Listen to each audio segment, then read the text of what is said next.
যেমন 10টা 20টা 50টা পাইতাম, এখন মানে 100 120 30টা এরকম পাওয়া যায় গ্যাস আর কি। এর রাত 11টা বাজে গ্যাস পেয়েছি, 2 পাম্পতে 230টার গ্যাস লইছি। এখন মনে হইতাছে মানে একটু বাড়ছে, আগে তেলা বাকিটা এখন তো কইতারি না ভাই, আমরা সাধারণ মানুষ আমরা আর কি কমু।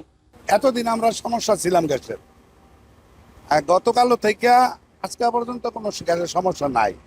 কারণ হইলো এটা সরকারি একটা ছুটি আছে 3 দিনকার, এই 3 দিনকার ছুটির জন্য হয়তো বা গ্যাসের সংকটটা কেটে গেছে, কিন্তু আবার সামনে 3 দিনে পরে দেখা যাইব যে কেমন হয়।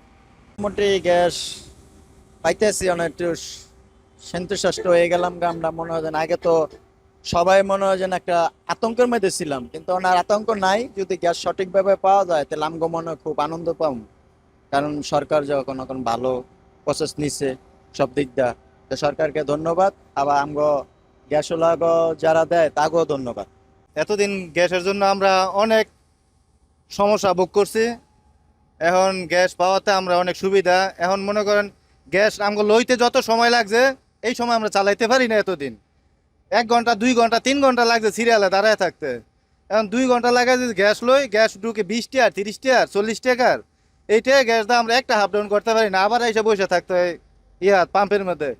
এখন যদি গ্যাস ঠিক মতো আমরা পাই আমাদেরও সুবিধা এবং যাত্রীও সুবিধা।